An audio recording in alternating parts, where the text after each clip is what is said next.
Okay, so I've gone ahead and made a couple of notes on the text, and which includes notes in the second paragraph.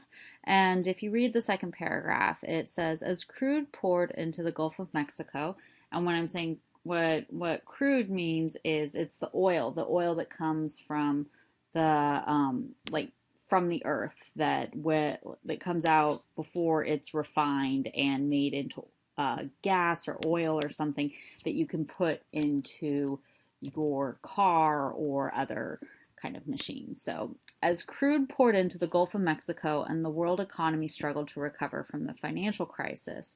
So, we're talking about the 2008 financial crisis when the effects were felt around the world, largely caused by irresponsible banking. So, that's what we mean by the financial crisis. So, a lot of these things happening that are causing these terrible effects on the world.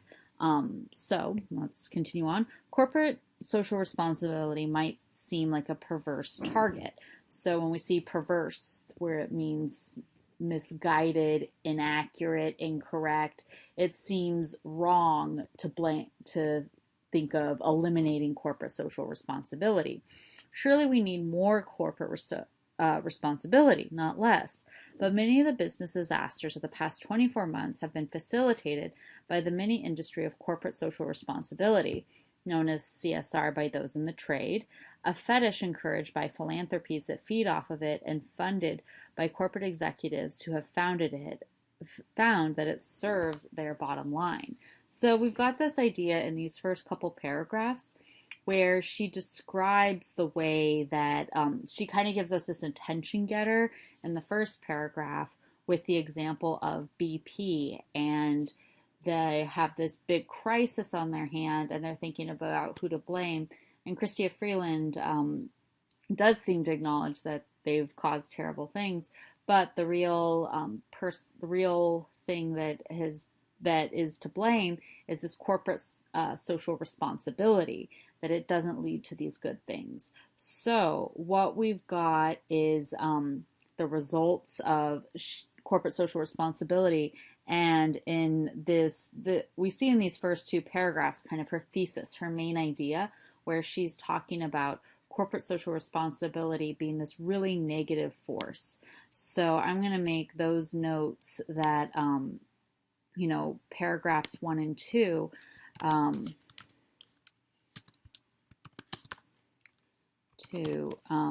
main idea equals, let me see, yeah, CSR is bad and doesn't help the world. So that's kind of what we're doing in this first part. And one thing that I kind of want to point out is that the activity that I'm kind of doing now, the way I'm going through, is similar to chapter 2 from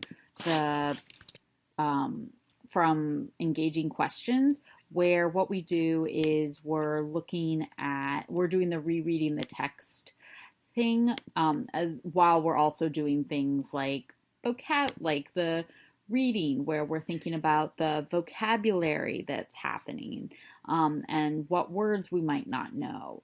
And so while we're doing some of that process, we're also doing this process of what the text says. So we're kind of summarizing it and then also saying, oh, that's not the right one. So the activity that I wanted to do was show the does, so says and does. So what we're doing is we're looking at what the text says, so giving a short summary of it, and then also thinking about what it's doing. So here we've got what the text says is CSR is bad and doesn't help the world.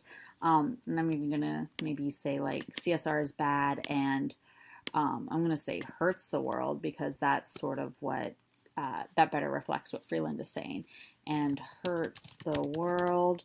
And what she's doing is giving the main idea as well as an attention getter. So